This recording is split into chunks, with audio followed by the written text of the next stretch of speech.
May naalala pala akong napakagandang question na tanungin mo sa sarili mo. It will make you reflect. I came across this sa Instagram yata, no? May post na may tanong. The question is this: who are you without your money or power?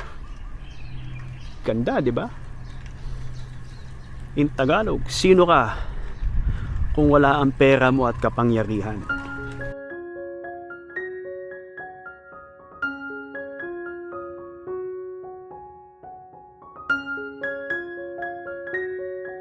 Marco, may 1 million pesos ka ngayon. Bibigay sa'yo 1 million. Are you gonna buy a status bike? Or are you gonna do something else? May two answers yan eh. Irresponsibly or responsibly. I guess the answer depends on where you are and what your mindset is. Well, Yung headspace mo nagdidikta niyan eh. So, papasok ka sa bonds, pasok mo sa MP2, spread it. Kasi yung 1 million mo, in the next 5 years, 30% easily you can gain it. You get the 1 million plus you get a 30%. Okay. So, kung yung income mo for that 30%, it will gain. Yun yung pagbili mo ng additional bike. Okay Kung ba? responsibly, you just freaking buy out Colnago. Plus. Yan. Colnago. 1 million, Colnago ka agad. Colnago ka agad. Okay, right here, right now. Oo. Are you responsible or irresponsible? Well, responsible ako if you're gonna ask me. Kasi Okay. basically, I'm happy with what I have. Bagay po. Yeah, I think at this point, I'm mature, responsible already. That my red bike is still okay. That's a 13-year-old bike, so I'm happy with that. If it ain't broke, di ba? Yeah, I'll probably put the money somewhere and it'll earn 5-6%. That's 50,000 pesos. I'll use that 50,000 somewhere else. Okay. So no to a status bike. No, maybe I'll buy a computer with that 50,000 free. Responsible. That's Yan. a year. Very good.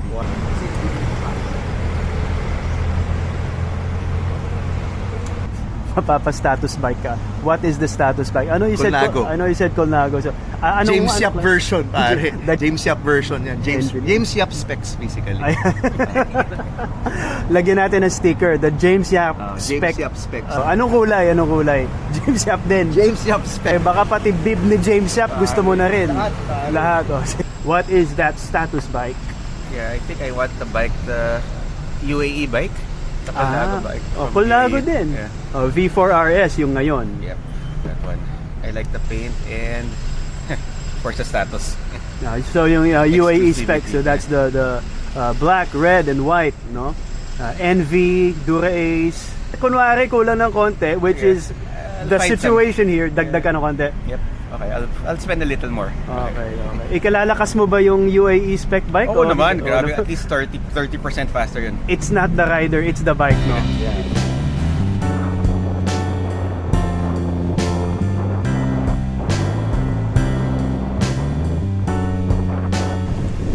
On our way home, biglang umulan.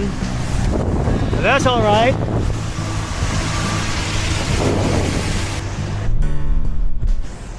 What's the difference between a basic Casio quartz watch na mumurahin and an Audemars Piguet Royal Oak Offshore Perpetual Calendar?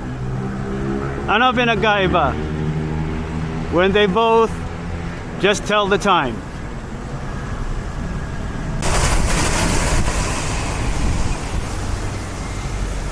Malaki pagkakaiba niyan. And the reasons why depend on who you're asking. Oh man, this is such a layered discussion. I remember one anecdote from Shannon Sharp. He's an NFL Hall of Famer kung hindi niyo siya kilala. So naka-Patek Philippe Nautilus siya. Tinanong siya, bakit ang mahal ng relo mo? Kailangan ba mamahalin ng relo? Sabi niya, the difference between you and me, you wear a watch to tell the time. Ako, I wear a watch to tell you how valuable my time is. So, depende sa tatanungin mo eh. Diba? Kung mayaman ang tatanungin mo, they're gonna justify the purchase. Pero minsan hindi rin. Look at the richest people in the world. Like Bill Gates, he wears a cheap watch. Parang ganun ang reasoning niya. Pareho din naman ang oras na binibigay ng murang watch sa mamahalin na watch. He's one of the richest men in the world. And at certain points, he's the richest. Pag ganun lang naman yan, di ba? He knows money better. than most of us, pero hindi siya bumibili ng mamahaling relo. On the other hand, marami mayayaman who justify buying expensive things. It could be for status, pero the irony is, mayaman ka, hindi mo kailangan pangalanda ka mayaman ka because people know anyway. But it could simply be that these rich people just like nice things.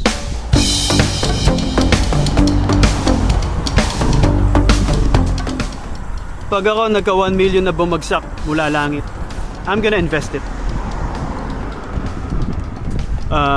The other option is dito sa here in our little game here, invest or bili ng status bike. Yun lang ang dalawang choices, no? Invest ako kasi ngayon hindi ko kailangan ng status bike.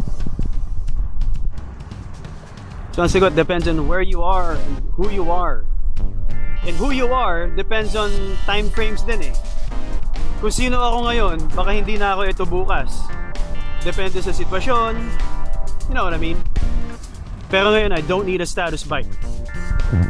Pero let's say I'm in a situation where I could be given a status bike, libre. Walang damage sa finances. No? Libre, bibigay lang, pipili ako. Pinarello, Dogma F. That may not be your answer. Iba-iba naman tayo ng mga gusto niya. Iba will go for a titanium bike or a custom Bastion, no? Or mga Pegoretti, ganyan. Pero ako Pinarello, Dogma F. Halo na ng performance and pogi, Dogma F. Yeah. Parts, Dura-Ace, Envy wheels, the works. Kulay black and red. Pinarello, Dogma F.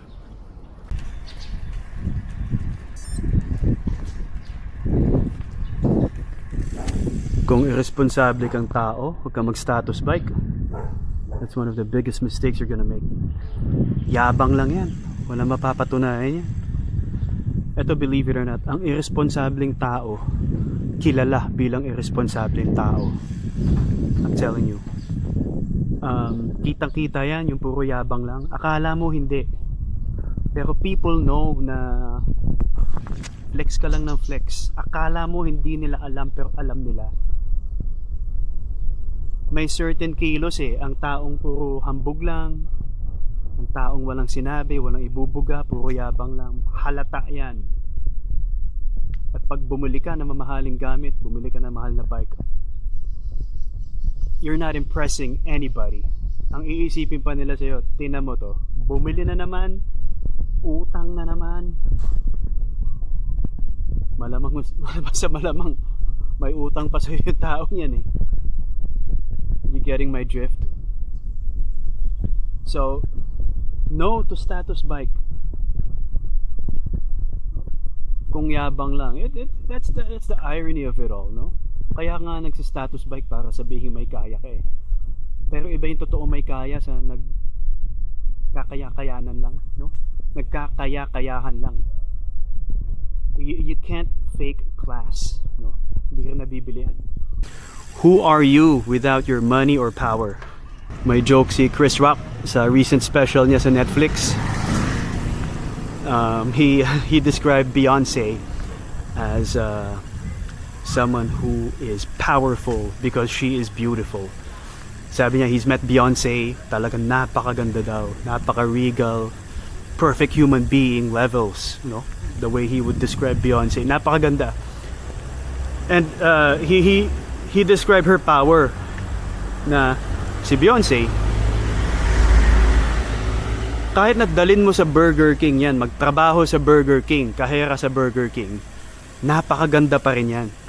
At makakakuha ng kahit sinong lalaking gusto niya. Yun ang power ng beauty ni Beyonce. Then he goes on to say, Jay-Z, on the other hand, put him in a Burger King uniform. Tawa na yung mga tao.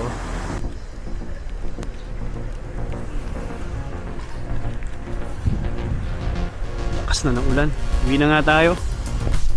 Ingat kayo. God bless you all. Ride safe. See you next time.